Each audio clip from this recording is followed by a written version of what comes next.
Hey everyone, welcome to the bonus video where I'm going to be speaking a bit more information about Shark SUP, their materials, their processes. I hope you've watched the main overview video that I've already put together. That is a bit of a big one, but this will give you a bit more information about materials that Shark really wanted you to know.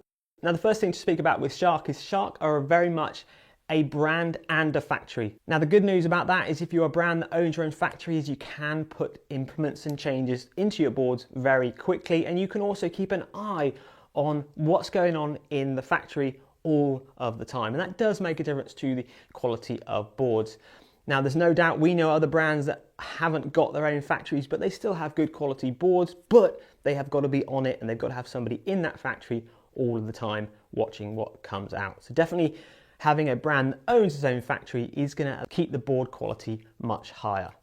And also they have more of a vested interest in making the products better because they need people to keep buying the products. Obviously, if nobody bought Shark SUP, they wouldn't have a brand or a factory and they'd be out of business. So that is a noteworthy point to think about with Shark. Also, I think this is potentially why that nose cone has come together, I think, so well. So that's a patented nose cone that they've got on those boards. But what's amazing about those is how well that nose cone fits onto those boards. Just the way that slips on and off is really simple, really straightforward. And I think that's one of the telltales you can see where you have a brand that owns its own factory, making sure it just works 100%. As I touched in the video, Shark have always been really into the fact that rider height equals board width, rider weight equals board thickness, and board length equals performance. And that's why you have a relatively big range of boards this year. But if you do break it down into the, like I said in the video, you can end up getting it down very quickly into more of the board you're after and the specifications you need to get the most out of it. Having a large range of boards in those two different thicknesses does give you a lot of choice, but it's so much better for you, the rider, when you've worked out if you need a 5 or 6 inch thick board. But if you want to make a 5-inch thick board that paddles well, because it is a really important point to note that Shark SUP have made 14-foot race boards in 5 inches of thickness. Now, that's quite a big thing to do that. And the way you can do that is making sure the quality and the material quality is in the board in the first place. So now I'm going to give you a bit more background information that Shark have given us about the substrate that wraps around drop stitch. So we're talking about knitted and woven fabric. So this is the fabric that holds the drop stitch together. Now this fabric comes in a different denier, a different thickness, and also the laminated layers that go on top of that are going to change as well. Now you might have heard other brands say 500 denier knitted drop stitch. Now that is what you would class as, I would say, the traditional fabric. Now I'm not talking about the PVC that's on top of that. This is just the fabric that's holding that drop stitch. Now 500 is a lighter denier than obviously 1000. 1000 denier is a more dense fabric and it is actually heavier overall as well. Now most brands and cheaper brands will select to use 500 denier because it's cheaper to use. Factories find it easier to find, so a lot of the cheaper based brands, a lot of the supermarket brands will be using 500 denier. Now 1000 denier is going to be stiffer, it's going to offer you more performance, it's going to be slightly heavier, but it's going to be better for your paddling experience. So all of Shark SUP's boards are 1000 denier, but they are between knitted and woven. So you've got your drop stitch core, which is then encased with the woven or the knitted fabric. On top of that fabric, then you have the PVC, which is then applied. Now, this is applied in very much a liquid form. And this is why when you have a woven board, it has a tighter weave, and the liquid PVC that goes onto that board absorbs less into the woven material, which is why it's lighter. The knitted material has more gaps in it, and the liquid PVC that goes into the board goes into the gaps and fills up those gaps and then puts more weight on the board. Now that at that point is single layer woven or knitted material. To have a second layer on top of that, the traditional way of doing it, they would put glue on that and then just stick another layer of PVC on top of that. The way that Shark and some of the other top brands do it as well is what you might hear of fusion, which is where they melt another layer of PVC on top of that, bonding those two layers together. Gives you a much lighter board, a much stronger board, a stiffer board in general as well. And that's the difference between your Roam board and your Flow or Plus range of boards. So the Roam is single layer on top of the woven, and your Plus and Flow boards are double layer of laminate on top of that woven or knitted fabric.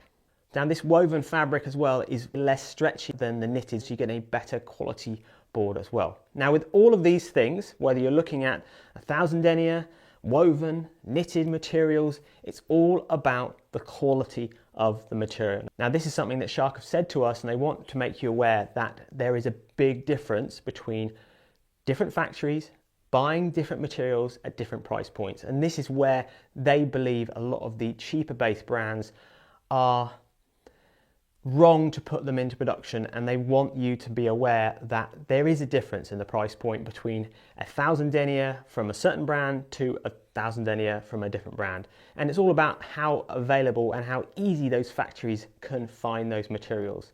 So a top end 1000 denier, whether it's woven or knitted, is harder to come by and more expensive. So therefore, a lot of the cheaper based factories, so they might use the 500 denier, or they might even use the 1000 denier, but they use the lower quality one as well. It's a lot easier to find the cheaper based stuff than the top end stuff. Now Shark do agree that there are some great top end brands out there that are using good quality materials, and generally you do get what you pay for when it comes to materials in boards. If they are more expensive, they've got better quality materials. Now I want to touch on Shark's triple rail and the welded rail as well. Now Shark believe that welding a rail is the best way of getting a solid, well-made board. A welded rail is where the rail, the top and bottom of the board is pulled together. There is another 1000 denier, in Shark SUP's case, rail put on top of that, and then it's welded, melted, that material is melted to the top and bottom layer, making a completely airtight board. And then they place another layer of material, 1000 denier material on top of that, and then it gives you 3 layers. So you've got the rails come right round in what they call the C-curve weld design. So the rail comes around, the welded substrate on top of that, and then they put another layer on top of that. So Shark do speak about a lot of that in their website, but what they don't speak about is actually a lot of their boards have another layer on top of them if you're looking at the Plus or the Speed Plus range of boards, because they've got that carbon strip down the side of the board. Now it doesn't go down the full length of the board, but when it comes to putting your board down on the rocks and in the car park, that's another layer that's going to keep your board super strong and tough. Now this C-curve design that Shark have basically got on all of the rails of the board, they say it actually makes the board sit a little bit lower in the water because it's a more rounded shape, and therefore it's going to give you a better paddling experience as well. Whether you're looking at the 6 or the 5-inch thick board, it's got a little bit more curve to it than the boards that aren't welded in that way, when they bring the top and bottom layers in as close as possible. If they leave a bit more of a gap, straighter edge to the board. It's a small difference on paddling, but it will make a difference to the overall feel of the board. And Shark also speak about the quality of the glue that goes on top of the welded rail, because the internal band that is on the rail is welded, but the rail that goes on top of that is not welded. And they use a good quality, environmentally friendly base glue that goes on that, and that gives that board that extra hard wearing rail. So there's a bit more information there from Shark about the materials and things you need to be aware of. And hopefully it's giving you some ideas of, and if you're going to be buying a board from another brand, the questions you should be asking and the information you should be getting from that brand before you buy a board. Definitely quality of materials and quality of the process of how you put those materials on is key to making sure you have a board that lasts the longest and gives you the most performance. Now without a doubt, Shark have definitely put that into their boards, just from our point of view, from riding them, from seeing them, from picking them up, from weighing them, from doing the deflection tests of them. You can clearly see that Shark have put that into their boards. But I hope you found this bonus video interesting and informative, and it's given you a bit more understanding about what's in the Shark SUPs and potentially what's in other boards as well.